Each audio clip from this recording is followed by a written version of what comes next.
राम श्री राम जय जय राम। श्री राम जय राम। प्रेम से बोले उमापति महादेव की, श्री शिव महापुराण की जय।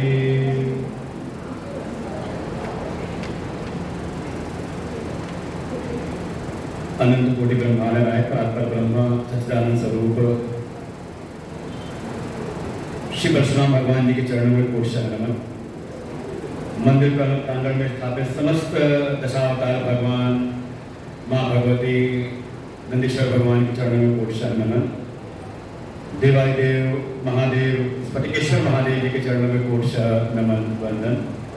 परमात्मा के अभिन्न स्वरूप प्रातः स्मरणीय, परम श्रद्धेय, परम वंदनीय, अनंत श्री भूषित सद्गुरुदेव भगवान के चरणों में कोटि नमन। मंदिर के विद्वत आचार्यगण, समुपस्थित समस्त भगवत भक्त, श्रद्धा भक्ति में ही मातृ शक्ति। सती जी का प्रसंग हमने कल श्रवण किया। जिन सती जी ने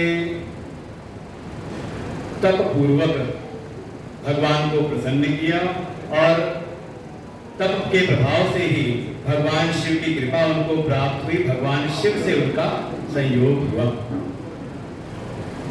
सेवा में संलग्न है, परम प्रेम है, सेवा में कोई कमी नहीं।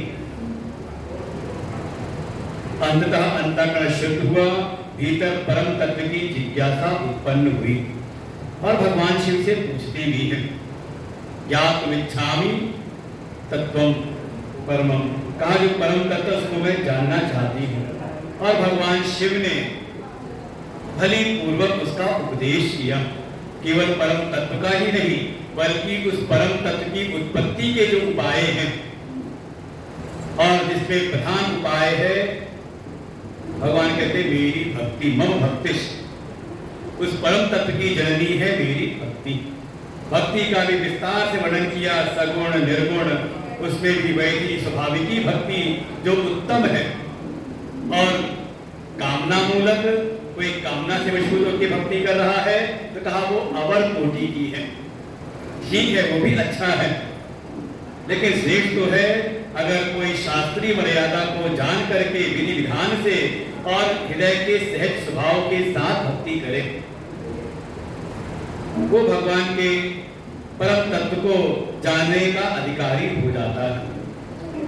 अच्छे प्रकार से भगवान ने भक्ति के 9 अंगों का भी निरूपण किया और ये सती जी सुनती जा रही, हृदय का बड़ा प्रेम।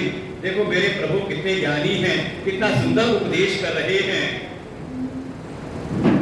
लेकिन हृदय के भीतर वो उपदेश प्रवेश नहीं करता। कारण एक ही है, कहीं न कहीं श्रद्धा की न्यूनता। और देखिए, श्रद्धा की न्यूनता रही, यो परम तत्व का अगर बोध नहीं हुआ, और भगवान शिव के साथ कैलाश पर भी हैं, तो भी उनके मन का जो दुख है वो दुख दूर नहीं होता। अब कल्पना करें कितना उनको दुख रहा होगा जब भगवान शिव ने वो सारी घटना घटित हुई। दंडकारण्य में जब भगवान भ्रमण करते जा रहे थे, वहां भगवान श्री राम के दर्शन हुए और सारी घटनाएं परीक्षा ली गई। सारी घटनाओं के बाद जब भगवान शिव ने मन से त्याग दिया और ये बोध होते ही कि भगवान शिव ने मेरा त्याग किया है, सती जी का एक एक पल, एक एक क्षण समझ लो शोक से संतप्त है। और सोचे कितना उनको संताप मिला होगा कि एक समय उन्होंने शरीर का भी त्याग उनको करना पड़ा। तो वास्तव में सुख और दुख का हेतु क्या, जैसे कल भी हमने इस पर काफी विचार किया था। तो शास्त्रों ने वर्णन नहीं किया कि ये जीव दुख तो चाहता नहीं, लेकिन इस दुख का हेतु क्या है।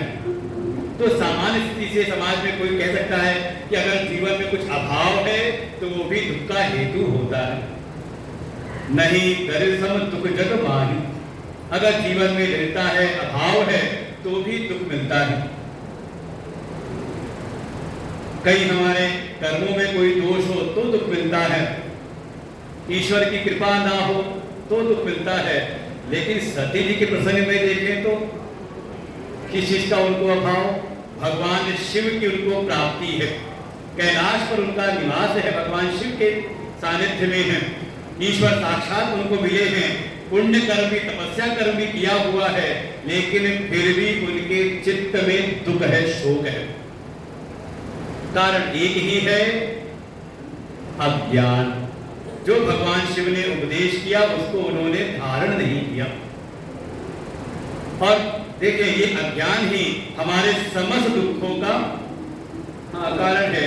और ये एक बार अज्ञान हो जाए, एक तो हो अगर हमारे भीतर अज्ञान है, तो भी अगर किसी ज्ञानी के प्रति आपके भीतर श्रद्धा उत्पन्न हो जाए, कुछ ठीक है, हमारा जन्म हुआ, जन्म का कारण अज्ञान ही है, लेकिन अज्ञान के कारण हमारा जन्म हुआ, तो कम से कम किसी ज्ञानी की शरण में जाकर के हम ज्ञान की प्राप्ति करें। लेकिन ये अज्ञान में पड़ा हुआ जीव जल्दी किसी के प्रति श्रद्धालु भी नहीं होता। और भीतर श्रद्धा है, स्वयं भीतर ज्ञान है नहीं, और किसी ज्ञानी के प्रति श्रद्धा विश्वास नहीं, परिणाम स्वरूप भीतर के जो संशय हैं, भीतर के जो संदेह हैं, वो नष्ट नहीं होते, बल्कि उस संशयालु, उस संदेह में गिरे हुए व्यक्ति का ही ये संशय उसका नाश कर देता है। अज्ञश्च अशतधानश्च संशयात्मा विनश्यति नायं लोको न परः न सुखम संशयात्मनः। ये बिल्कुल निश्चित सूत्र है। श्रीमद् भगवद गीता के 4वें अध्याय भगवान स्वयं कहते हैं कि पहले तो कोई स्वयं अज्ञान में पड़ा हुआ हो, अज्ञानी है, और साथ ही किसी ज्ञानी के प्रति उसकी श्रद्धा नहीं होती। और समाज में खूब मिल जाएंगे, जल्दी संतों के प्रति, गुरुजनों के प्रति उनकी श्रद्धा नहीं होती, कहते हैं हमने सारे शास्त्र पूरी पढ़ लिए हैं। अगर ज्ञान है तो ज्ञान का परिणाम है शोक की निवृत्ति। तुरंत मन में लाए, अगर ऐसा अभिमान भी आ जाए कि हमें ज्ञान हो गया, तो तुरंत उसको विचार करें। हमारे शास्त्रों में, उपनिषदों में, वेदों में ये विचार आया है कि कोई गया ज्ञान की प्राप्ति करने के लिए, और जो गुरुजन उन्होंने उपदेश किया, अरे स्वयं देवताओं के राजा इंद्र और दैत्यों के राजा विरोचन दोनों गए प्रजापति ब्रह्मा के पास तत्व के ज्ञान के लिए, और ब्रह्मा ने उनको विधि पूर्वक ज्ञान दिया। जब वापस चलने लगे तो विरोचन को तो लगा मुझको तो ज्ञान हो गया, मैं जान गया, वो तो गए अपने समाज में। इधर इंद्र जब निकला, वापस चलने लगा, तो उसके मन में आया कि मुझको ज्ञान तो हो गया, लेकिन अभी भी मेरे चित्त में भय लगा हुआ है, कहीं ना कहीं शोक की संभावनाएं हैं, मुझे डर लग रहा है कहीं ऐसा ना हो दैत्य लोग फिर आक्रमण कर दें। और हमने सुना है कि जिसको भी ज्ञान की प्राप्ति हो जाती है उसको फिर किसी से शोक नहीं होता, उसको किसी प्रकार का किसी से भय नहीं रहता, लगता है भी पूर्ण रूप से मुझको ज्ञान हुआ नहीं। और पुनः पुनः जाकर के उनसे ज्ञान की प्राप्ति करते हैं, जब तक उनके भीतर के शोक और मोह, शोक और भय की निवृत्ति नहीं हो जाती। तो ये पहचान है। अगर लगे कि हम ज्ञानी हो गए हैं, तो तुरंत विचार करो कि मुझको कहीं शोक तो नहीं हो रहा, मुझको कोई डर तो नहीं लगा हुआ है। लेकिन सती जी के भीतर देखें, ना तो भीतर ज्ञान है और ना ज्ञान देने वाले भगवान शिव के प्रति श्रद्धा। और परिणाम देखें, अज्ञान के कारण ही का भीतर कहीं ना कहीं प्रकट होता है अभिमान। देखो, जो भीतर अभिमान है ना, ये ज्ञान से नहीं हो सकता। ये अभिमान जब भी होता है तो आपकी नासमझी के कारण ही होता है, मूर्खता के कारण ही। अभिमान का कोई और हेतु नहीं। मोह मूल बहुसूल प्रद त्यागौ तम अभिमान। हनुमान जी ने रावण को यही कहा है कि हे रावण, ये जो तुम्हारे अंदर अभिमान है ना, इसका मूल है मोह, इसका मूल है अज्ञान। अज्ञान जब तक मोह भीतर पड़ा हुआ है, तब तक ये जीव अभिमान में पड़ा रहता है। इसको ना तो किसी संत की महिमा का बोध होता है और ना ही भगवान की महिमा का। अज्ञान से अभिमान, और ये अभिमान आ जाए ना भीतर, तो अभिमानी व्यक्ति जो है वो चला जाता है भगवान की परीक्षा लेने। ये क्रम है जीवन का, भगवान की परीक्षा या फिर किसी संत की परीक्षा। ये क्रम चलता है। और जब परीक्षा लेता है तो धीरे धीरे कहीं ना कहीं स्थिति आती है कि वो अपने अभिमान को बचाए रखने के लिए असत्य भाषण भी करता है। ये सारी घटना हमने कल सुनी थी। असत्य भाषण और फिर भगवत वचनों पर, शास्त्र वचनों पर, गुरु वचनों पर उसकी फिर श्रद्धा नहीं होती और परिणाम सिर्फ उसको ज्ञान मिलता नहीं, सत्संग में रुचि नहीं आती, सत्संग में अरुचि हो जाती है और धीरे धीरे ऐसी समस्याएं जीवन में आने लगती हैं। ये संशय जो भीतर है, ये संशय मिटता नहीं, बल्कि ये संशय धीरे धीरे हमारा ही नाश कर देता है। यही पूरी कथा है सती जी की। भीतर अज्ञान, भगवान शिव उपदेश करते हैं, ध्यान जाता नहीं, कहीं ना कहीं अपनी बुद्धि की दक्षता का मान, ना तो भगवान शिव से ज्ञान प्राप्त हुआ, भगवान शिव लेकर के गए कुंभ ऋषि की शरण में, तो वहां भी वही रहा। इसे चलते समय गोस्वामी जी ने कहा, जब आए थे सत्संग सुनने के लिए भगवान शिव के साथ, तो कहा कौन है? कहा जगत की जननी है, संग सती जग जननी भवानी। लेकिन पूरी कथा हुई और केवल भगवान शिव ने सुना, सती जी ने नहीं सुना। तो वर्णन किया, चले भवन संग दक्ष कुमारी। संकेत है शायद अपनी बुद्धि की दक्षता का मान, अपने व्यक्तित्व की दक्षता का मान भीतर रहा, इसलिए वो ज्ञानवान उनको प्राप्त हुआ नहीं। ये जो अभिमान है, ये जल्दी ज्ञान को भीतर टिकने नहीं देता। भाई जब एक आपने कहावत सुनी रखी हो, जब मैं था तब, पंक्ति आई कब याद है सबको? और जब हरि है तो अब मन में देखो, मैं है, मैं है या हरि हरि है? कौन है? महिमा किसकी, भ्रांतता किसकी है? अरे घर जाते ही बस मैंने ये कर दिया, मैंने वो कर दिया, मैं ना रहूं तो कैसे होगा, मैं करने वाला हूं। ये जब तक मैं ये अपना कर्तृत्व, ये कर्तृत्वाभिमान जब तक भीतर रहता है, ये कर्ता अभिमान जब तक रहता है, तब तक भगवान जो है बिल्कुल योग निद्रा में शयन करते हैं। एक बार हरि की सत्ता आ जाए, भगवान की सत्ता हो जाए, हरि या हर दोनों ही भक्तों के संकट करने वाले हैं। एक बार उनकी सत्ता चित्त पर स्थापित हो जाए तो फिर मैं नहीं, हर जगह भाव आता मैंने नहीं किया, बल्कि ये तो प्रभु की कृपा थी, उन्होंने मेरे द्वारा करवा दिया। देखो ये अंतर आता है वाणी में। कभी व्याकरण पढ़ा हो तो वहां पढ़ते थे एक्टिव वॉइस और पैसिव वॉइस, कर्ता का तंत्र कर और कर्मणि तंत्र। तब जब भीतर भगवान की सत्ता स्थापित होती है ज्ञान पूर्वक कि वही सब करने कराने वाले हैं, तो भाव ये नहीं था कि मैं करने वाला हूं, वास्तव में प्रभु ने मेरे द्वारा ही कार्य करवा दिया। मेरी कहां सत्ता थी, मेरी कहां सामर्थ्य थी। लेकिन जब तक अज्ञान है तब तक ये अभिमान मिटता नहीं, और अभिमान आ जाए भीतर तो भगवान के सन्मुख भी वो अकड़ करके रहता है और भगवान की भी लेता है परीक्षा। अच्छा आप लेते हो कि नहीं परीक्षा? कोई लेता तो नहीं परीक्षा भगवान? पक्का? अच्छा बड़े दिन सेवा की भगवान की, परशुराम भगवान की जय हो, जय जयकार हो, दशावतार भगवान की जय जयकार हो, एक एक देवता को रोज पूजा किया, रोज मनाया। लेकिन महीनों बीते कोई काम जो रखा था, जो मन की कामना थी रखी थी, वो पूरी हुई नहीं। क्या हुआ? ये देवता ठीक है नहीं, ये मंदिर ठीक है नहीं, चलो चलते हैं दूसरे को, वो नाम सुना ओभरनाथ, उनकी बड़ी महिमा है, बड़ी लाइन भीड़ लगती है, वहां चलते हैं। कुछ दिन गए वहां पर, नित्य चंदन, नित्य कुमकुम, नित्य जल चढ़ाया उनको, वो पूजा की, जय ओभरनानी। क्या कहा जाए महिमा आपकी, खूब किया, करते करते महीने 2 महीने करते रहे, कामना नहीं पूरी हुई तो। और देखें ज्यादातर भीड़ भी वही ज्यादा होती जहां ये सब चीजें सिखाई जाए कि देखो ये मनोकामना है तो ऐसी पूजा करो। वो बताते कई बार कि पत्ते को, बेल पत्र को ऐसे चढ़ाओ, तो उन पे शहद को चढ़ाओ, तो उन पे ये चढ़ाओ, तो ये मनोकामना पूरी होगी।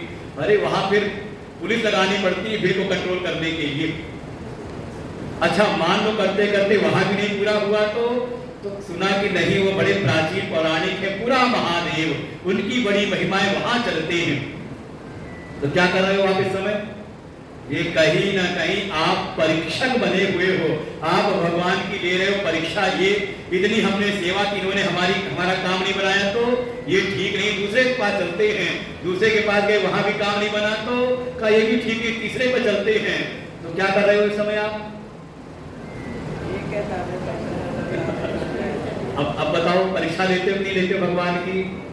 अच्छा मान लो किसी संत के शरण में लगे हुए हैं, हमारे पास ही कोई आया, कहा गुरुजी ऐसा कोई मंत्र बताइए कि जीवन बिल्कुल बढ़िया चले, एकदम कोई समस्या ना रहे। तो अब हमें पता था कि किसी गुरुजी से दीक्षित है, तो हमने कहा क्या तुम्हारे जो गुरुजी हैं क्या उन्होंने तुम्हें कोई मंत्र नहीं दिया? तो चुप हो गए, मतलब था कि हाँ मिला है। तो हमने कहा क्या गारंटी कि हमारा मंत्र बहुत देर आपके सामने चलता रहेगा? जैसे आप उनके मंत्र को भूल करके मेरे पास आए हो मंत्र पूछने के लिए, कुछ दिन अगर काम नहीं बना तो फिर चले जाओ किसी और को ढूंढोगे, कोई और गुरु नहीं मिल जाए। क्या कर रहे हैं हम? जैसे हम कहीं ना कभी ईश्वर की परीक्षा लेते हैं, उसी प्रकार से कभी संत की परीक्षा लेते हैं, कभी मंत्र की परीक्षा लेते हैं, मंत्र बदलते रहते हैं। और देखो ये अभिमान के कारण हम अपने इष्ट को बदलते हैं, अपने गुरु को बदलने में लग जाते हैं, मंत्र बदल लेते हैं, लेकिन वास्तव में जहां परिवर्तन लाना था अपने हृदय के भीतर, जल्दी अपने आप को बदलने का प्रयास नहीं करते। देर इसी कारण से है। और साधना सत्संग इसका परिणाम है कि हमारे भीतर परिवर्तन आए कि नहीं। भाई बच्चा एक क्लास में पढ़ रहा है तो अगले बार दूसरी कक्षा में पहुंच जाए, तब तो बुद्धिमान है, विवेकी है, समझदार है। और बच्चा 5 साल एक ही कक्षा में रहे तो क्या कहोगे? वो बुद्धिमान है, विवेकी है कि बस तंग आकर के विद्यालय वाले निकाल के बाहर कर दे, जाओ भैया तुम। ऐसे अगर हम भी एक उसी समान स्तर पर रह जाए, उसी कक्षा में रह जाएं और दिन जन्मांतर से साधना पूजा करते चले आ रहे हैं, तो कहा ये पूजा किसी काम की नहीं।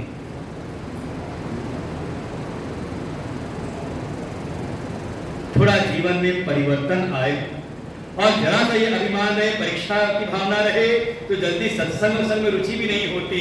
और जब मौका आता है तो भगवत वचनों पर, शास्त्र वचनों पर और गुरु वचनों पर ये अश्रद्धा, अविश्वास बना रहता है। और फिर यही हमारे जीवन में कहीं न कहीं दुख का कारण बनता है और ये भगवान से हमें दूर कर देता है। ये पूरे जो जीवन यात्रा है सती जी की, बिल्कुल यही यात्रा है।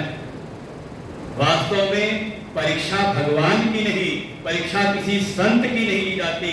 परीक्षा लेनी हो तो संसार की परीक्षा लो। ये हमारी श्रुति भगवती उपनिषदों का मूल मंत्र है। परीक्ष लोकान कर्मचितान ब्राह्मणो निर्वेद माया नात्यकृतेन तद्विज्ञानार्थम स गुरुमेवाभिगच्छेत् समित्पाणि श्रोत्रियं ब्रह्मनिष्ठम। ये जीवन का तरीका बताया, जीवन कैसे जीना है। जिन जिन कर्मों को हमने सुख का आशय समझा था, क्या इस कर्म को करके हम ये सुख प्राप्त कर लेंगे, इस कर्म के द्वारा हम उस लोक की प्राप्ति कर लेंगे, तो थोड़ा जो संसार में आपने जो सुख का आशय बनाया है, जिसको जिसको भी आपने सुख का साधन समझा है, थोड़ी उसकी परीक्षा लेकर के तो देखो कि जिस कर्म को, जिस पदार्थ को हमने सुख का आशय समझा था, क्या उन पदार्थों से, उन कर्मों से आपको सुख की प्राप्ति हो गई? देखो बचपन से चलता है ये खेल सारा। पैदा हुए तो रोए, भूख लगी तो रोए, ज्यादा खिला दिया गया तो रोए, मच्छर ने काटा तो रोए। फिर उसके बाद थोड़ा बुद्धि हुई जगह तो घर वालों ने कहा जाकर जाके पढ़ ले, पढ़ लेगा तो हो जाएगा सुखी। अरे क्या शान से निकलता है, लेकिन जब बस्ता करने पे बड़ा पहुंचा स्कूल और डांट पड़ी वहां तो मास्टर की, तो रोए। होमवर्क हो जाए तो और होमवर्क मिले तो रोए, ना हो तो रोए। ये रोना लगा रहता है। अच्छा पढ़ते पढ़ते साल भर की मेहनत की, एक दिन आया परीक्षा फल, अगर पास हो गए तो अगली कक्षा में गए, फिर वही राम कहानी, और फेल हो गए तो कब फिर रोए। ये रोना लगता रहता है। करते करते मान लो स्कूल पढ़ लिए, पास हो गए तो डिग्री मिल गई तो कहा अब नौकरी मिल जाए तो रोए, और नौकरी ना मिले तो दोनों ही दुखी है, कोई ऐसा नहीं। तो उन्होंने कहा नहीं, शादी विवाह हो जाएगा, जिसका हो गया वो आप लोग का अनुभव होगा, हमारा नहीं। और जिसकी ना हुई हो, अरे कब होगी तो होता ही रहता है। हर जगह कहीं ना कहीं आपको जिस को बताएगा कि इसके द्वारा सुख मिल जाएगा। थोड़ा संसार में परीक्षक बनना है तो संसार के पदार्थों परीक्षा लो। जहां जहां आपको लगता है कि इससे हमें सुख मिलेगा, उस व्यक्ति की परीक्षा लो। आप देखो, जब आप जगत में परीक्षक बन करके जीवन जीते हो, जब संसार की परीक्षा लेते हुए जीवन जीते हो, तो धीरे धीरे हृदय के भीतर स्वतः ही वैराग्य उत्पन्न हो जाता है। वैराग कोई करने की चीज नहीं कि आपने उठाया झोला के जा रहे वैराग लेकर के धारण करेंगे हम, ऐसे वैराग नहीं होता। ऐसा वैराग तो पता नहीं। आप यहाँ को समस्या आई, वो कहते ना घर में हुई खटपट, चल बाबा के मठ पर। घर में खटपट हुई, चले गए बाबा जी के मठ पे, और वहां खटपट हो गई तो कहाँ जाओगे?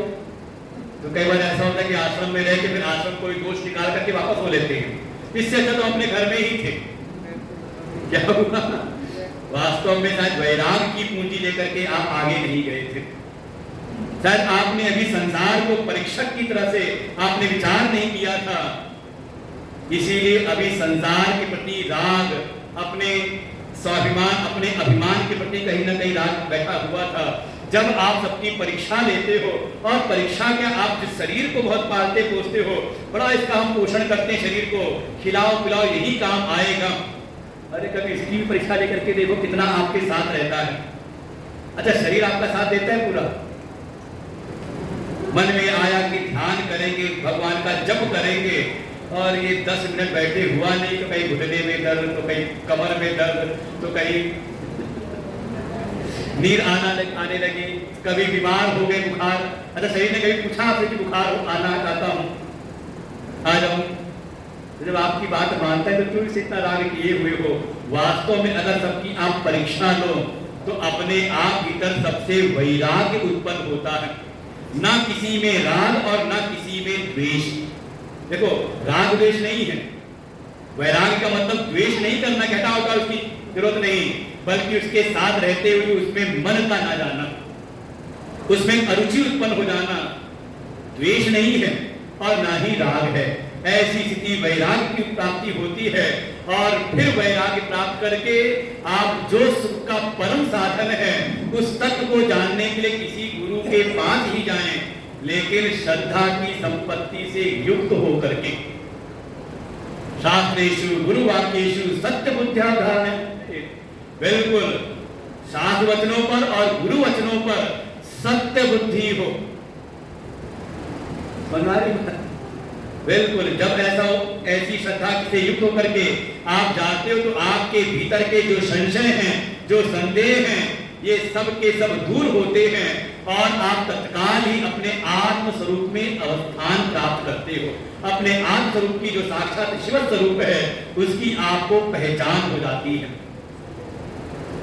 यही सब समझाने के लिए, इस यात्रा को सही से समझाने के लिए, कैसे जीव इस माया के बंधनों से मुक्त होकर के, ये संशय संदेह से मुक्त होकर के अपने शिव स्वरूप में अवस्थान कर ले, इसके लिए ही भगवान शिव और शिवा की ये लीला। वास्तव में शिव और शिवा का कभी वियोग संभव है नहीं। जैसा कल भी कहा था, इनका संबंध कैसा है? का वाणी और वाणी के अर्थ के साथ जैसा इनका संबंध है। वादार्थाविव संपृक्तौ सदा खलसति शिवौ तयो वियोगो असंभाव्य संभवेत् इच्छया तयो।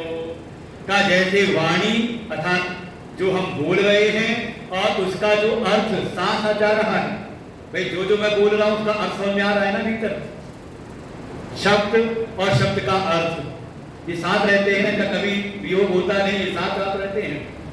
का जैसे वाणी और वाणी के अर्थ का वियोग कभी संभव नहीं, ऐसे ही शिव और शिवा का कभी वियोग संभव है नहीं। और अगर वियोग दिखता है तो का संभवेत इच्छया तयो।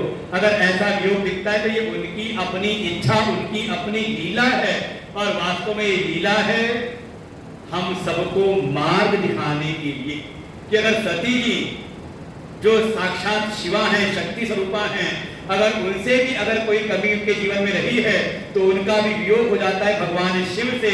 अगर वही गलती हम भी करें तो क्या संभावना है भगवान से हमारा संयोग हो।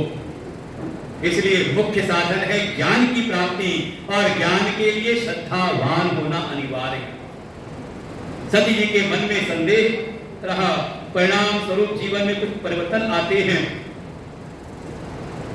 भगवान शिव ने मन से त्याग किया है, वापस आए कैलाश पर, वहां पर बैठ के समाधि में शंकर शैल स्वरूप समारा, लाग समाधि अखंड अपारम, अखंड समाधि में विराजमान हुए। और हजारों संवत उपरांत भगवान शिव ने अपने नेत्र खोले, समाधि से उठे।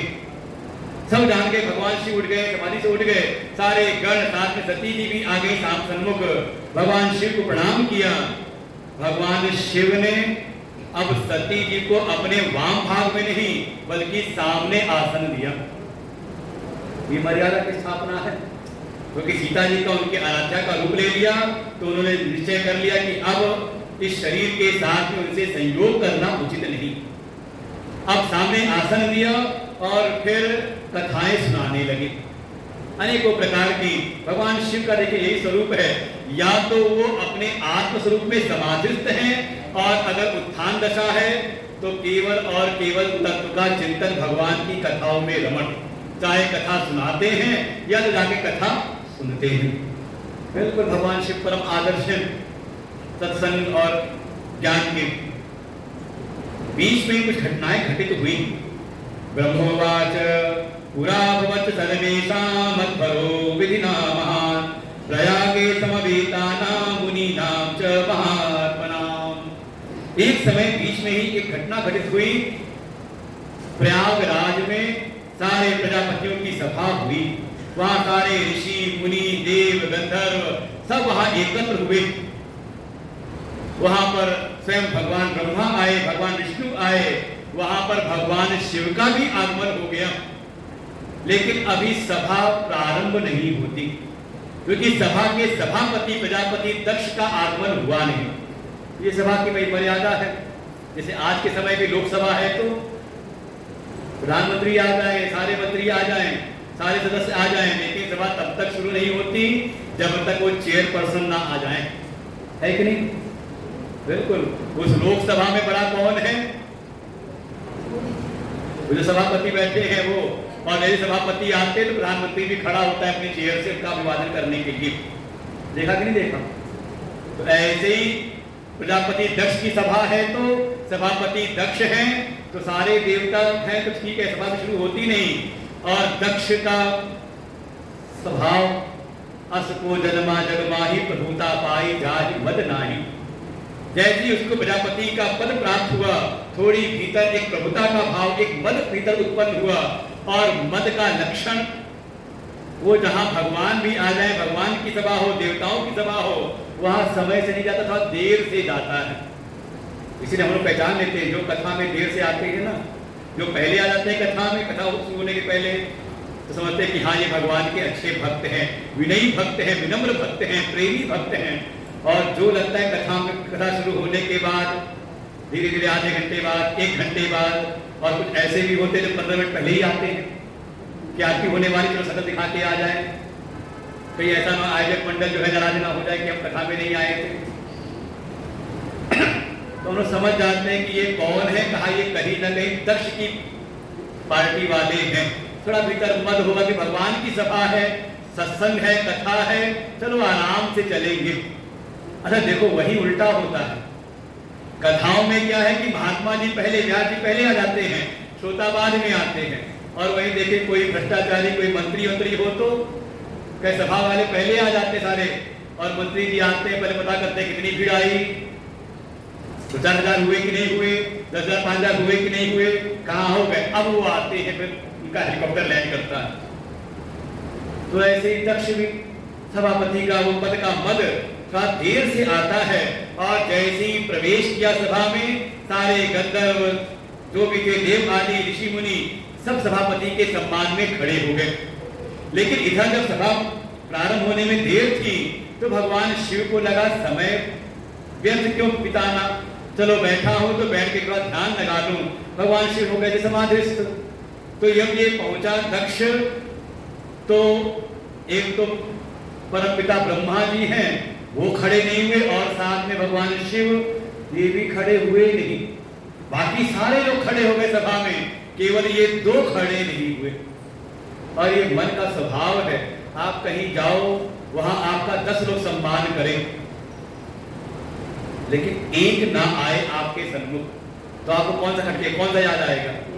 वो 10 जो दिखाई दे रहे हैं मान सम्मान कर रहे हैं, वो नहीं दिखाई देता। वो मन में आता है, वो क्यों नहीं, वो कहाँ है, वो क्यों नहीं दिखाई दे रहा है, मन में आता है कि नहीं आता? ऐसे ही दक्ष को भी सैकड़ों लोगों ने वहां मान सम्मान दिया, उनको खड़े होकर के सम्मानित किया उनको, लेकिन दक्ष की दृष्टि उन सैकड़ों पर न जाकर के दृष्टि जाती है, दो क्यों नहीं खड़े हुए? चलो ये ब्रह्मा तो मेरे पिता है, नहीं खड़े हुए कोई बात नहीं, परम पिता है, लेकिन ये तो मेरा जमाता है ना, ये क्यों नहीं खड़ा हुआ? और उसके बाद भरी सभा में भगवान शिव को अपशब्द कहने लगता है। दक्ष उवाच एते हि सर्वे च सुरासुरावृशं नमन्ति मां विप्रवरात दर्शय कथं हसौ दुर्जनमन् महामना तभूतु यः प्रेत पिशाच संवृतः। देखो देखो, इस सभा में सारे सारे देवता लोग खड़े हुए हैं, लेकिन इस निर्लज्ज को देखो कैसा ये भूत प्रेत पिशाचों के बीच में रहने वाला शमशानवासी निर्पत्र को हेयम कथम प्रणामम न करोति मेधुना। ये भूत पिशाचों से घिरा हुआ शमशान में रहने वाला, जिसकी जाति कुल का पता नहीं, कुल गोत्र से रहित, ये केवल नाम से ही शिव, बाकी इसका वेशभूषा सबके सब कैसे का अशिव ही अशिव है। ये क्यों नहीं खड़ा होकर मुझको प्रणाम करता? अरे, और बिल्कुल अगर आप किसी पर गुस्सा करो और वो आपको जवाब ना दे तो क्या होता है? अरे और बात मारता है भीतर। भगवान शिव आंख खोल के देखते रहते हैं, अरे कुछ कुछ बोलते नहीं, बस देखते रहते क्या बोल रहा है ये। अरे इतने में तो गुस्सा और बढ़ गया। लुप्त क्रियो भूत पिशाच सेवितो मत्तो विधो नीति विदूषक सदा पाखंडिनो दुर्जन पापशीला दृष्ट्वा क्रोधनिंदकाश्च। संसारों के गालियां दी हैं, काय अत्यंत ही पाखंडी है, दुर्जनों के बीच में रहता है, जो पापी है, बिल्कुल पाप से युक्त है। और तो क्या कहा जाए, जिसको सदाचार का ज्ञान ना हो, सद व्यवहार का ज्ञान ना हो, इसको तो मैं यही अभिशाप देता हूं। लेकिन इधर जैसे खड़े हुए ये दक्ष श्राप देने को, रुद्रो ही अयम यज्ञ बहिष्कृतो में, जैसे कहा मैं इस रुद्र को, इस शिव को, जो जिसका पूरा जीवन ही अशिव है, ये हम सब देवताओं के साथ यज्ञ का भाग पाने का अधिकारी नहीं, इसको मैं यज्ञ से बहिष्कृत करता हूं। देवैन भागम लभताम सहैव, ये देवताओं के साथ यज्ञ का भाग कभी न पाए। जा करके शमशानवासी कुल जन्महीन का, ये कुल जन्म से हीन का शमशानवासी, ये हमारे साथ पंगत में बैठने का अधिकारी नहीं, यज्ञ के भाग से बहिष्कृत कर दिया। अरे जल्दी तुरंत खड़े हुए गोद में आके नंदी जी, नंदीश्वर उवाच रे रे शक महामूढ़ दक्ष दुष्टमते त्वया यज्ञ वायो हि मे स्वामी महेशो हि कथम। अरे मूर्ख, हे शक दक्ष, तूने हमारे स्वामी को यज्ञ से बहिष्कृत कर दिया। अरे जिनके यशस्मरण मात्रेण भवति सफला मखाः, का जिनके स्मरण मात्र से ही सारे यज्ञ सफल हो जाते हैं, जो यज्ञ के कर्ता हैं, यज्ञ स्वरूप हैं, यज्ञ के फल स्वरूप हैं, का उसको तू यज्ञ से, उनको तू यज्ञ से बहिष्कृत करता है। जिनके क्षण पढ़ने से सारे तीर्थ पवित्र हो जाते हैं, तो ऐसे शिव को अपशब्द कहता है। जैसे कटु वचन कहे, अब तो दक्ष भगवान शिव को छोड़ के जितने रुद्र गण हैं, शिव के गण, उनको शाप देने लगे।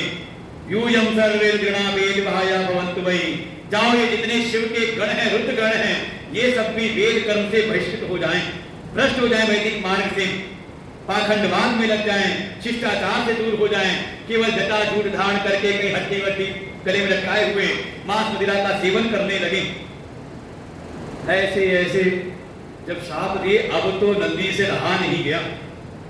रे दक्ष षट दुर्बुद्धे, अरे दुर्बुद्धि षट दक्ष, तूने व्यर्थ ही शिव और शिव के गणों को तूने शाप दिया, जाओ मैं भी शाप देता हूं कि तुम्हारे जितने भी अनुयायी हैं, ये जितने भी ब्राह्मण लोग तुम्हारे अनुयायी सहयोगी बन रहे हैं, ये सब भी वेद के परम तत्व से रहित हो जाएं, केवल कर्मवाद में ही लगे रहें, केवल स्वाहा स्वाहा करने में इनकी रुचि लगी रहे, इनके लिए केवल स्वर्ग ही परम पद बना रहे, बाकी वो वेद का जो परम तत्व है, जो आत्म स्वरूप का ज्ञान है, इससे ये वंचित हो जाएं, इसमें इनकी रुचि ना हो, अनेकों अनेकों कामनाओं से इनका चित्र घिरा रहे। ऐसे ऐसे जब शाप देने लगे, अरे क्या कहा वो शापा शापी देते थे, कहा ये जो अभिमानी दक्ष है, जाओ जैसे इसके भीतर मैं लगा हुआ है, इसको इतना अपना भीतर अहंकार है, जाओ इसका मुख बकरे जैसा ही हो जाए। इतना जब शाप देने लगे, शापा शापी होने लगी, भगवान शिव को अच्छा लगा नहीं। भगवान शिव उठे, नंदी को समझाते हैं, अरे नंदी तुम ये क्या कर रहे हो? शुरू नंदन महाप्राज्ञ, हे नंदी तुम तो ज्ञानी हो, तुम क्यों ये शाप देते हो? तुम्हें क्या लगता है किसी का दिया हुआ शाप क्या मुझको स्पर्श भी कर सकता है? क्या तुम्हें मेरे स्वरूप का बोध नहीं? अरे तुमने तो स्वयं ही मेरे शिव स्वरूप का उपदेश तुमने सनत कुमार को दिया था। और वास्तव में देखें, अगर मान लो कोई आपको अपशब्द कहे तो किसको लग रहा? तो महात्मा ने कहानी सुनाई कि एक महात्मा जी थे, कहीं जा करके गांव में अपना कथा तो सुनाए करते, तो गांव के बहुत सारे बच्चे आकर के उनके संग बैठ के कथा सुनते। वो गांव में फुसर होने लगी, अरे देखो ये जब से बाबा आया हुआ है ना, हमारे बच्चों को बहकाने में लगा हुआ है, ये बच्चे सब अपना काम छोड़ के दिन भर बैठे रहते हैं उनके पास में, पता नहीं क्या सुनाते रहते हैं। उसी में कोई गुड़िया माई थी, वो तो उसको तो बड़ा गुस्सा है, मेरा बच्चा दिन भर नहीं पड़ा रहता है, इसके पास में कोई काम नाम करता नहीं। अरे वो पहुंच गई और जाकर के उन महात्मा जी को बिल्कुल खूब अपशब्द कहने लगी, खूब गालियां देने लगी कि ये महात्मा जो है बहुत दुष्ट है, बहुत ढोंगी है, ऐसे बोलने लगी। महाराज जी अपना महात्मा सुनाते जा रहे कथा, किसी ने कहा वहां भगत ने, शिष्य ने, अरे देखो वो आपको गाली दे रही। उन्होंने कहा अरे पता नहीं, यहाँ तो इतने लोग बैठे, किसको गाली दे रही पता नहीं, वो तो बोलती जा रही है, यहाँ तो इतने लोग बैठे, पता नहीं किसको गाली दे रही है, कोई मेरा नाम तो लिया नहीं। भाई महात्मा ने कितने हैं महात्मा, वो सब उसने सुना, अच्छा ऐसा बोल रहा है। तो उसके बाद फिर नाम लेकर के बोलने लगी, ये जो इस नाम वाला जो बाबा आया हुआ ये महाढोंगी है, महापापी है। वो शिष्यों ने कहा अरे अब तो आपका नाम ले रही है।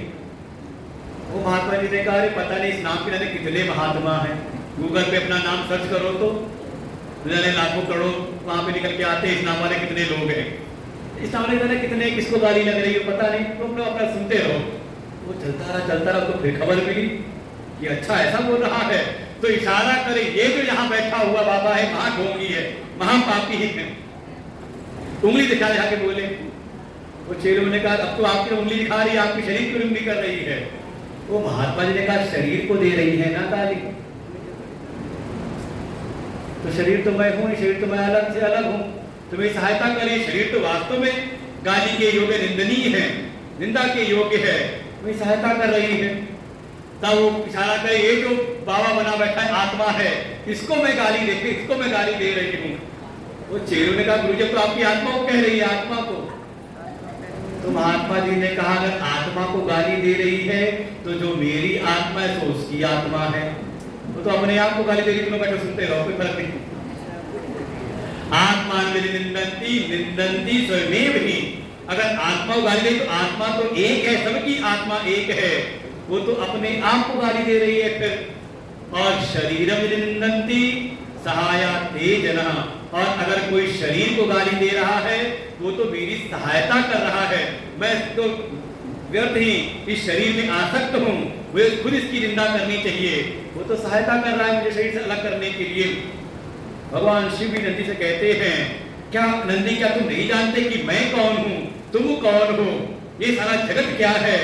तत्व की दृष्टि से मुझे इस संसार का कोई भी अपशब्द मुझको स्पर्श नहीं कर सकता। यज्ञोहम यज्ञ कर्माहम यज्ञंगानि च सर्वशः, यज्ञात्मा यज्ञ निरतो यज्ञ वायो अहमेव वै, मैं ही यज्ञ हूँ, मैं ही यज्ञ का कर्म हूँ, मैं ही यज्ञ के सारे अंग हूँ, सब कुछ मैं ही हूँ, यज्ञ की आत्मा मैं हूँ।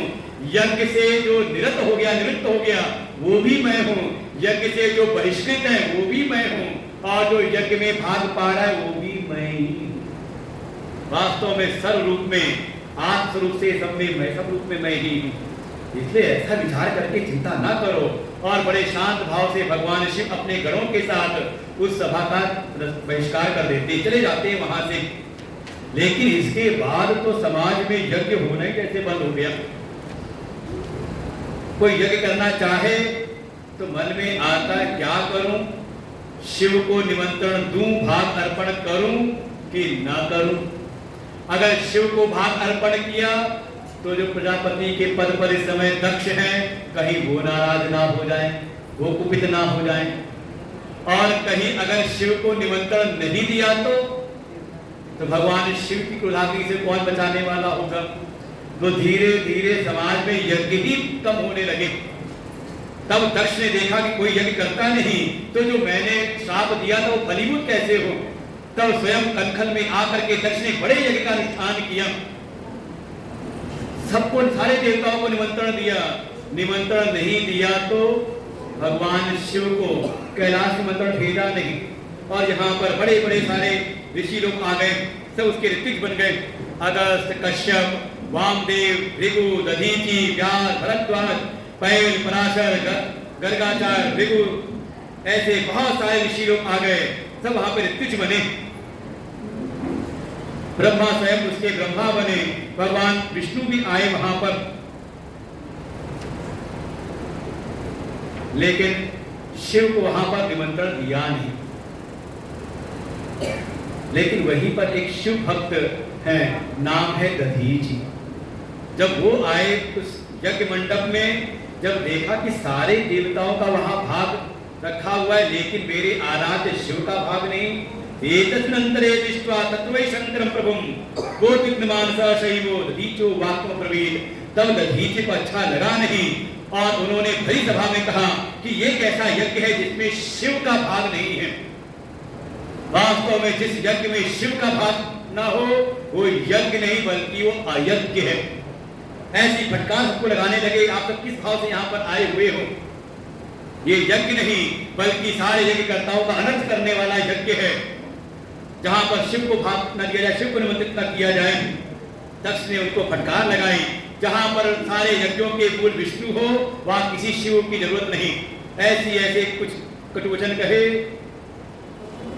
तब दधीचि ने उस यज्ञ का तिरस्कार किया। अत्रैव किमस्माकं रुद्रेणापि प्रयोजनं कन्या दत्ता मया विप्र ब्रह्मणानोदितेहि हरो कुलीनो असौ विप्र पितृमात्र विवर्जिता भूत प्रेत पिशाचानां पतिरेको दुरत्य।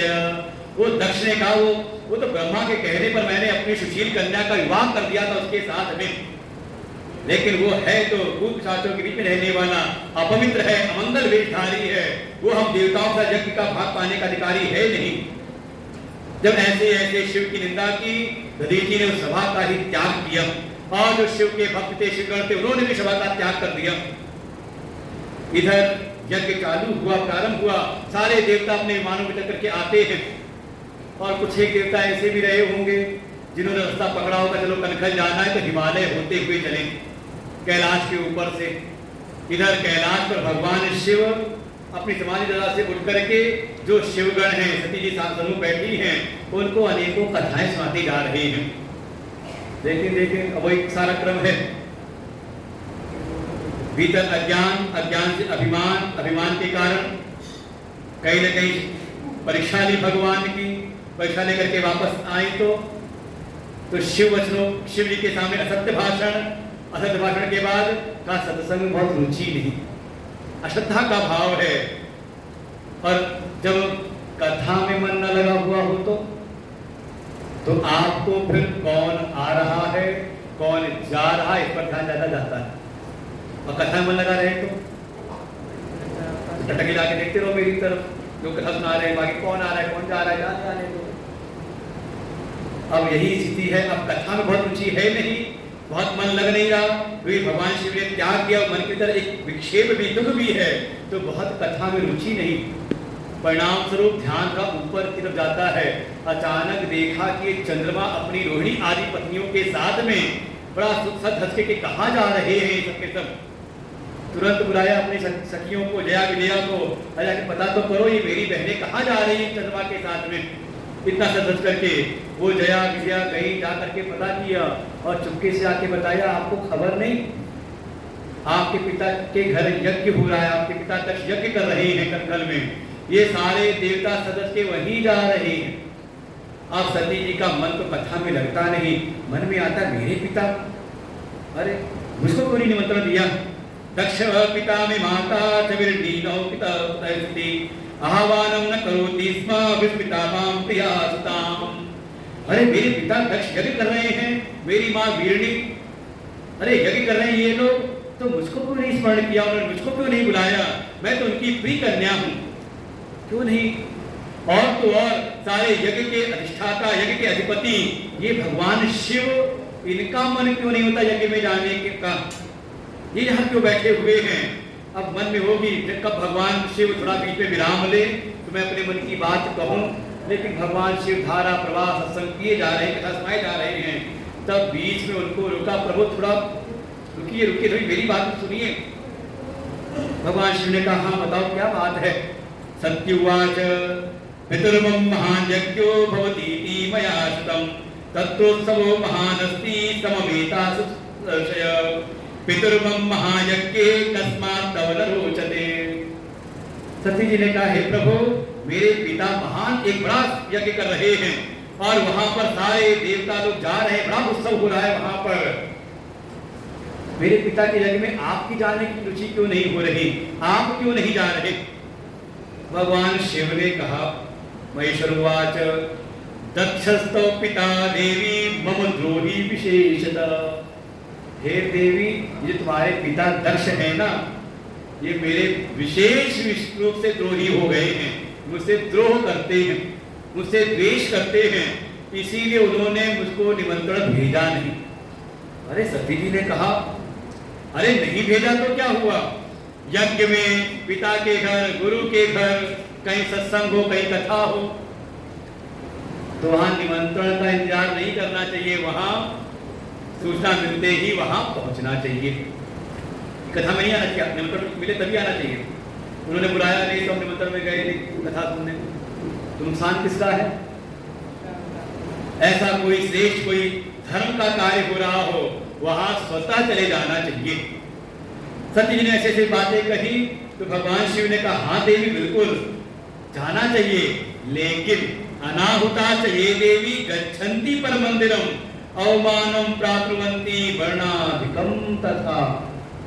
ये देवी बिल्कुल बिना बुलाए भी चले जाना चाहिए, लेकिन अगर वहां जहां हम जा रहे हैं अगर वहां हमारा कोई विशेष रूप से द्रोही है, द्वेषी है, तो वहां जाने से कहीं न कहीं अपनी अवमानना होती है, अपना अपमान होता है, और अपनों के द्वारा किया गया जो अपमान होता है वो मरण से भी ज्यादा दुख देने वाला होता है। इसलिए तस्मात् त्वया मया चापि दक्ष यज्ञजनम प्रति न गंतव्य विशेषेण। इसलिए देवी तुम्हारे पिता के यज्ञ में ना तो तुमको और ना मुझको वहां जाना नहीं चाहिए। आराम से बैठो, कथा सुनो, कथा चल रही, कथा सुनते रहो। लेकिन सती जी थोड़ा हटी, मन में आया नहीं नहीं मैं तो जाऊंगी।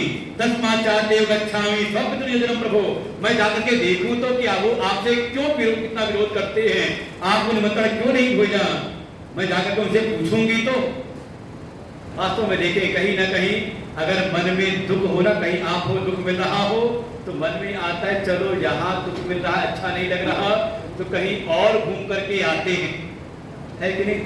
अच्छा मान लो किसी को ससुराल में दुख मिले तो किसी कन्या को मन का भाव क्या होता है, कुछ दिन पीहर घूमाओ, कुछ दिन आराम से कुछ सुख मिलेगा, तो वही भाव तो है यहाँ तो है, लग रहा है कि बड़ा दुख सा जीवन व्यतीत हो रहा है। कुछ दिन अपने पिता के यहाँ भी हुआ, लेकिन भीतर संशय है, संदेह है, ज्ञान की प्राप्ति की नहीं है। तो जब ये सती जिद करके जब चलने लगी, भगवान ने कहा रुको रुको ऐसे मत जाओ, भाई तुम कैलाश की महारानी हो तो तो बिल्कुल राजोपचार के साथ में जाओ। अपने नंदी भिंगी आदि गणों को लगाया, 60,000 गण साथ में भेजे हैं। महाराजोपचाराणि दत्तानि परमात्मना, भगवान शिव ने महाराजोपचार के साथ भेजा है। सारे सेवक सेविकाएं साथ में लगे हैं और नंदी भिंगी के साथ में बड़े शान के साथ सती जी पहुंचती है अपने पिता के घर। लेकिन जैसे ही वहां पहुंची, जो उनकी माँ है, उनकी बहनें हैं, उन्होंने थोड़ा सा उनको देख करके आदर उदर दिया, उनको थोड़ा प्रेम से गले गले मिली। लेकिन जो दक्ष ना अकरोत आदरम दक्षो दृष्ट्वा ताम किंचन, देखने के बाद भी दक्ष ने अपनी कन्या का कोई आदर नहीं किया, हाल चाल भी नहीं पूछा कि तुम आगे चलो बैठो, बिल्कुल निरादर के भाव से रखा। और जब सती जी इसके बाद जब यज्ञ मंडप में देखती है तो सारे देवताओं का भाग है, लेकिन भगवान शिव का भाग वहां पर नहीं है। ना शंभु भागम अकरोत क्रोधम दुर्विषय सती, सती जी को दुर्विषय बिल्कुल ऐसा क्रोध उत्पन्न हुआ और वहां सभा में सबको फटकार लगाती है कि ऐसे यज्ञ में जिसमें भगवान शिव का आह्वान न किया हो, जिस यज्ञ में भगवान शिव का भाग रखा हो, ऐसे यज्ञ का फिर क्या फल होगा। अरे वहां जितने लोग आए थे उनको भी पहले दिखाई दिए विष्णु। क्या विष्णु तुम्हें भगवान शिव के स्वरूप का बोध नहीं? जिनकी सत्ता से, जिनकी सामर्थ्य से तुमको शक्ति सामर्थ्य प्राप्त हुई, आज आप उनके बिना यज्ञ में आप आ गए यहाँ पर। अरे ब्रह्मा दिखाई दिए, ब्रह्मा को भी क्यों ब्रह्मा वो तुम्हें याद नहीं जब तुम्हारा 5वां मुख उन महेश्वर के ही आदेश पर वो काट दिया गया था, तो क्या तुम्हें उनकी प्रभुता का बोध नहीं? वहां इंद्र आदि जो जो देवता दिखाई देते हैं सबको बहुत क्रोध में आकर के सती जी ने फटकार लगाई। लेकिन तभी वहां पर दक्ष ने खड़े होकर के सती जी की अवमानना की। दक्षुवाच तव किं बहुनोक्तेन कार्यं नास्ति संप्रतम गच्छत्वा तिष्ठवा भद्रे कस्मात् त्वं समागता। दक्ष ने भरी सभा में कहा, हे सती, तुम्हें यहाँ कुछ ज्यादा बोलने की आवश्यकता है नहीं, वैसे भी तुम्हारा यहाँ कोई काम है नहीं। चलो अगर आ गई हो तो बैठो, अपना भाग स्वीकार करो, बाकी ज्यादा बोलने की यहाँ आवश्यकता नहीं। अरे इसके बाद तो सती जी का क्रोध बिल्कुल आवाज लेता है। दक्ष को अनेकों उन्होंने अपशब्द कहे, कटु वचन कहे, और साथ ही मन में आया कि अब मैं यहाँ से वापस भी जाऊं तो क्या मुंह लेकर के जाऊंगी भगवान शिव के पास? उन्होंने तो मुझको मना ही किया था, और जाऊंगी भी तो इस शरीर को लेकर के जाऊंगी ना। ये शरीर मिला हुआ है एक शिवद्रोही से। कभी मान लो भगवान शिव ने प्रेम से मुझको कहा, हे दक्षनंदिनी, हे दाक्षायणी, तो मुझको ये बार बार याद आएगा कि ये शरीर जो है एक शिवद्रोही से प्राप्त हुआ है, मुझे ये शरीर भी नहीं रखना। ये जो भगवान शिव की निंदा है, इसको वास्तव में सुनना करना तो है ही, पर यहाँ जो वचन कहे सती जी ने, इसमें तो हमारे सनातन धर्मावलंबियों को जरूर ध्यान रखना चाहिए। यो निंदति महादेवं निंद्यमानं शृणोति वा तापुभौ नरकं यातौ यावत् चंद्र दिवाकरौ। जो शिव की निंदा करता है या शिव की निंदा को अपने कानों से सुनता है, वो तब तक नरक में पड़ा रहता है जब तक सूर्य और चंद्रमा है। इसलिए अगर कोई शिव की निंदा सामने कर रहा है, सामर्थ्य है, तो उसकी जुबान खींच ले, और नहीं तो कान बंद करके उस सभा का त्याग कर दें। नहीं तो इसका जो पाप है वो अक्षम में, इसकी कोई क्षमा नहीं। और इस शिव की निंदा मैंने सुनी है इन कानों से, इसलिए मुझे अब इस शरीर को भी धारण नहीं करना। और वही यज्ञ मंडप में बैठ करके अपने आंचल को पूरा ओढ़ लिया और योग में स्थित होकर के प्राण अपान को सम करते हुए सती जी ने अपने प्राणों को बिल्कुल भगवान शिव का स्मरण करते करते अपने प्राणों को सिर्फ निकाला, और देखते देखते सती जी का जो शरीर है वो भस्म हो जाता है। और इधर जैसे ही सती जी का शरीर भस्म हुआ, ये जितने शिवगण आए थे साथ में, ये तो पत्थर मचाने लगते हैं, बड़े क्रोधित हुए। वो सारे उस सभा को खंडित करने लगते हैं, यज्ञ को खंडित करने लगते हैं। तभी जो उसके जो ऋत्विक थे, मत आहुति देने वाले भृगु ऋषि, उन्होंने दक्षिणाग्नि में एक आहुति डाली। यज्ञेन यजुषा दक्षिणाग्नौ जुहोर्मन। कि इस यज्ञ में जो भी विघ्न उत्पन्न करने वाले हैं उनका नाश करने के लिए ऋगुओं को उत्पन्न हो, इसलिए ऋगुओं को उत्पन्न करने के उसमें आहुति दी और आहुति डालते बहुत सारे शूरवीर ऋगु उत्पन्न हुए और उन्होंने जो सामने आया रुद्रगण शिवगण उसको प्रहार करके मार मार के वहां से भगाया।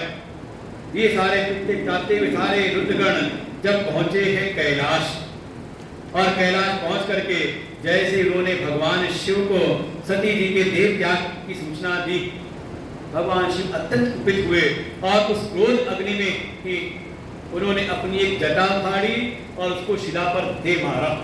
वो शिला दो भाग विभक्त हुई, एक भाग से प्रकट हुए बोले वीरभद्र भगवान की और दूसरी जटा से दूसरे हिस्से से प्रकट होती है महाकाली। खड़े होकर उन्होंने पूछा क्या आज्ञा है?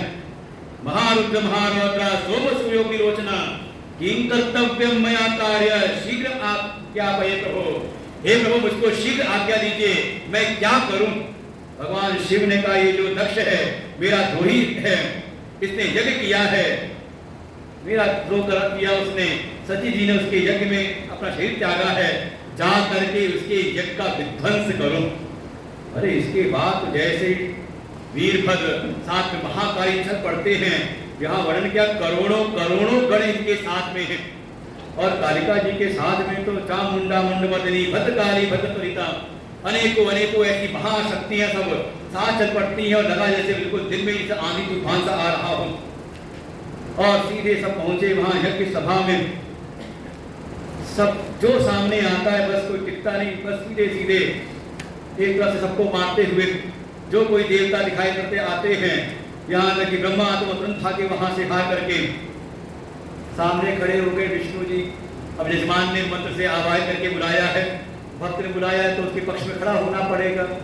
लेकिन जब आए विष्णु लड़ने के लिए, ये वीरभद्र ने भी एक दिव्य एक शक्ति चलाई विष्णु के ऊपर और विष्णु भी मूर्छित होकर वहां से अंदर ध्यान हुए, विष्णु भी हार गए। इधर और भी जो सारे लोग थे जो जो मिलता गया है सबको मारते गए हैं और ऐसा वर्णन किया कि एक गण है, नाम है मणिभद्र, भगवान शिव के प्रधान गणों में है। इनके हत्थे चढ़ गए भृगु जी। वो मणिभद्र को याद आया जिस सभा में वो दक्ष खड़ा होकर के हमारे प्रभु शिव को गालियां दे रहा था, ये जो भृगु जी थे वहां पर उसका अनुमोदन कर रहे थे, ऐसे अपनी दाढ़ी फैला रहे थे, हाँ अच्छा हो रहा, ठीक हो रहा। वो मणिभद्र ने जाके भृगु जी की दाढ़ी पकड़ी और खींच ली सारी दाढ़ी। तब तक एक गण है, नाम है चंड, उनके हत्थे चढ़ गए उषा देवता। उनको याद आया कि उसी सभा में जब हमारे प्रभु को गाली दे रहा था दक्ष, तो ये दांत खिलखिला के हंस रहे थे, बड़ा अच्छा हुआ, मुस्कुरा रहे थे, दांत दिखाते हुए हंस रहे थे, बड़ा अच्छा हुआ, बड़ा अच्छा हुआ। ये उषा देवता के जो दांत थे वो चढ़ ने एक मुक्का मारा, सारे बत्तीसी बाहर आ गए। तब तक नंदी जी ने पकड़ा भग देवता को। इनको याद आया कि उसी सभा में जब वो अपमान कर रहा था हमारे स्वामी का, तो ये भग देवता आंखों से इशारा कर रहे थे। तो आंखों से इशारा होता होगा, हाँ ठीक है चलो चलो अच्छा कर रहे हो। वो आंखों से इशारा कर रहा था तो जाके नंदी जी ने दोनों आंखें उनकी बाहर करके निकाल ली। और भी जो भी सब थे जो दिखाई दिए सबका वध कर संहार करते जा रहे हैं। ये वीरभद्र ढूंढता ये दक्ष कहाँ गया, सब तो दिखाई दिए, सबका संहार हुआ, ये दक्ष नहीं दिखाई देता, कहाँ गया? तो पता चला वहां जो कुछ वेदियां थी, अंतर वेदियां थी, ये दक्ष जाकर के उन्हीं के जाके छुप गया था। वो जाके वीरभद्र ने पकड़ा, निकाला वहां से बाहर, उसके सिर के ऊपर प्रहार करते हैं, लेकिन यज्ञ के द्वारा उसको ऐसा किया गया था, रक्षित किया गया था कि कुछ प्रभाव होता नहीं, सिर का खंडित नहीं होता। तब वीरभद्र ने दक्ष की छाती पर पैर रखा और उसके सिर को ही हाथों से उखाड़ लिया और उखाड़ करके यज्ञ अग्नि थी उसमें दिया स्वाहा का। अब हुआ है यज्ञ की पूर्णता।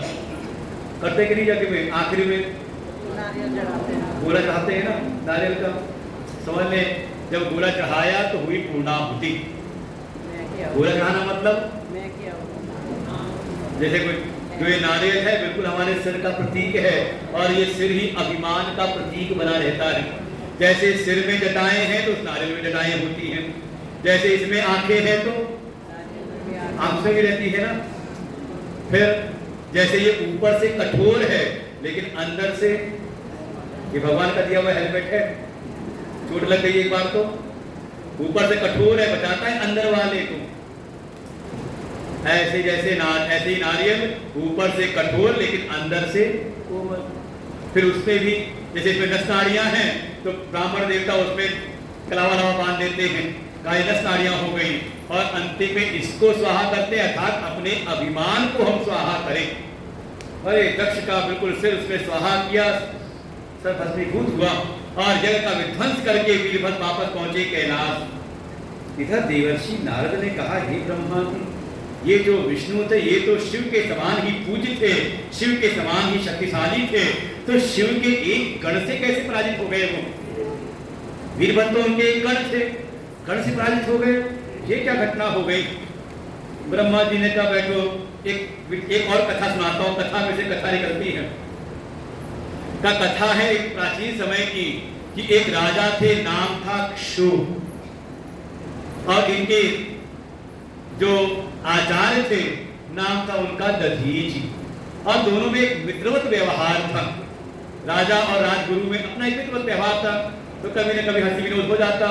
एक समय इन दोनों के बीच में एक वाद विवाद प्रारंभ हुआ। वो जो दधीचि थे उन्होंने कहा, ततन त्रिवर्णतो से जो विप्र एव न संशय। दधीचि ने कहा किसी बात पर कि सारे वर्णों में जो ब्राह्मण है, ब्राह्मण ही सर्वश्रेष्ठ है। वो क्षु को बात अच्छी लगी नहीं, उसने कहा, अरे ठीक है जो भी कह रहे हो ठीक है, लेकिन जो राजा है, जो क्षत्रिय है, अष्टानाम लोकपालानाम वपुर धारते निपः, जो क्षत्रिय राजा है उसका जब बूढ़ा अभिषेक किया जाता है तो उसमें 8 लोकपाल, सारे देवताओं का अभिषेक उनका किया जाता है, उसमें उनको स्थापित किया जाता है, और राजा जो है वो सर्वदेवमय हो जाता है। सर्वदेवमय राजा श्रुति प्राहेत परा, ऐसा श्रुतियां कहती हैं। राजा के शरीर में सारे देवताओं का वास होता है। अरे सब बात चलता रहा, ब्राह्मण श्रेष्ठ कि क्षत्रिय श्रेष्ठ, कौन श्रेष्ठ है?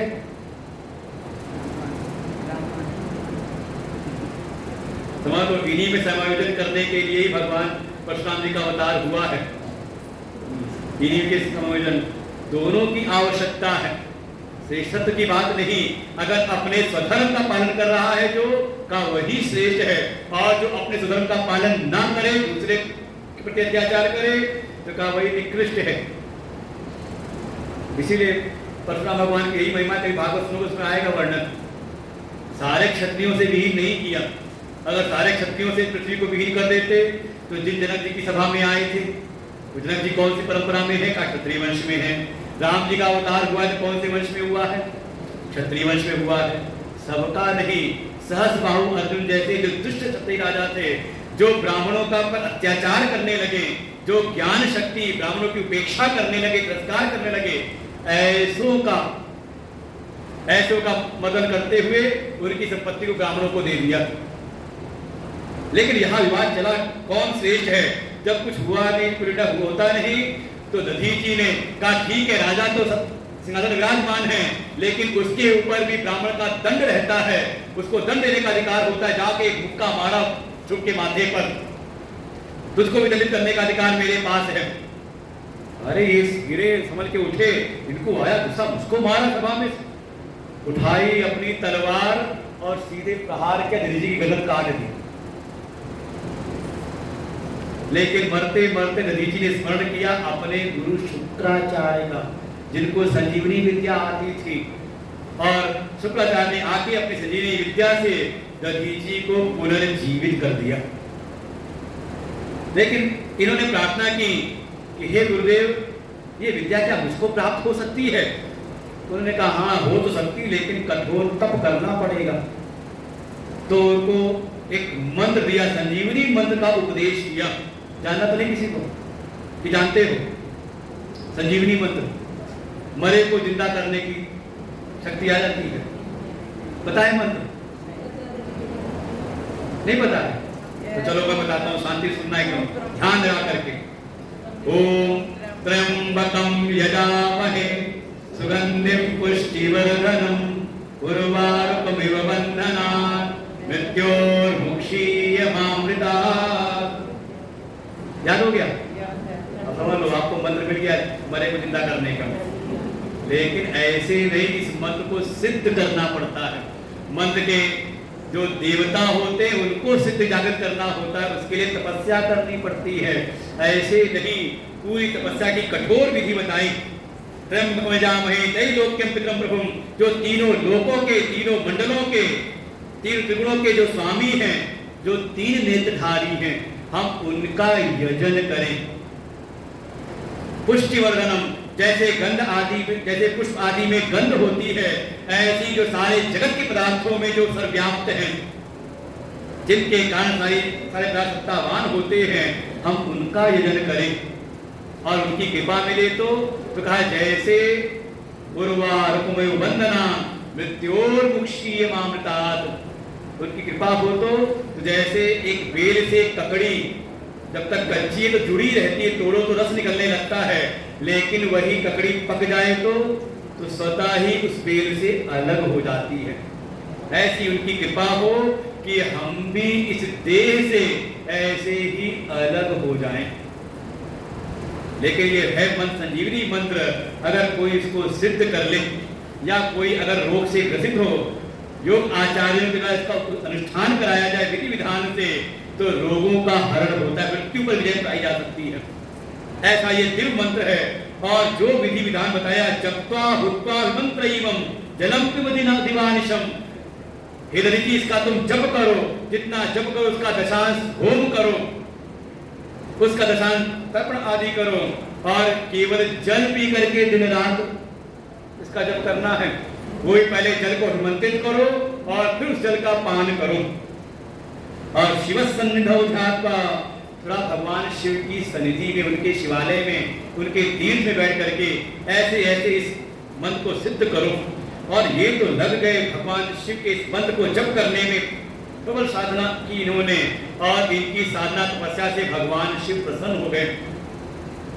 हमने देखा भगवान शिव हैं और उनका वो त्र्यंबक, वो महामृत्युंजय रूप उनका है। बिल्कुल दो हाथ उनके ऊपर की ओर कलश लिए हुए सिर पे जल डाल रहे हैं, दो हाथ उनके आसन लगाए हुए हैं, गोद में रखे हुए हैं, और एक हाथ रुद्राक्ष की माला, एक हाथ में एक मुद्रा बना करके ऐसी उनकी मुद्रा का दर्शन हुआ। भगवान शिव ने कहा क्या वरदान चाहते हो? मैं तुम्हारी सेवा से बहुत प्रसन्न हुआ था, तब से जो चाहते हो तो मांग लो।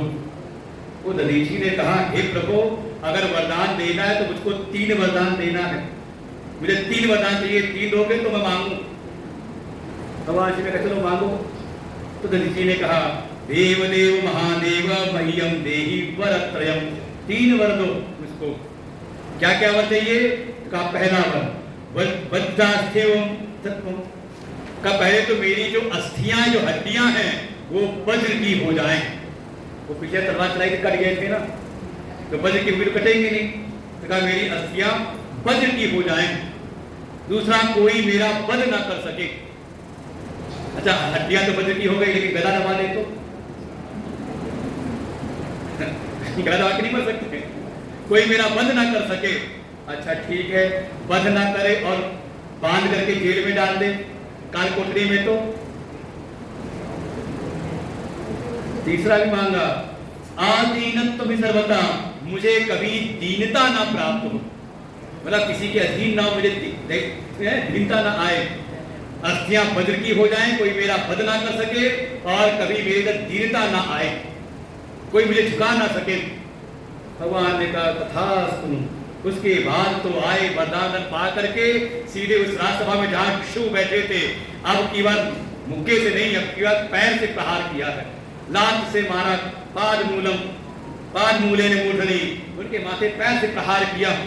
दुष्ट ब्राह्मण ही श्रेष्ठ होता है, बता क्या करेंगे। इसके बाद उन्होंने तलवार लेके तलवार चलाई, लेकिन वो कटे ही ना। समझ गए कि इन्होंने जरूर भगवान शिव प्रसन्न करके उनकी स्तुति करके उनसे वरदान पाया है, इसलिए शिव के भक्त को कहीं भय होता नहीं। रुद्र भक्तानाम भयम नास्ति च भूपते, ये ऐसे शिव भक्त का ही भय होता नहीं, क्या करूं तो मैं भी जाता हूं तप करने के लिए।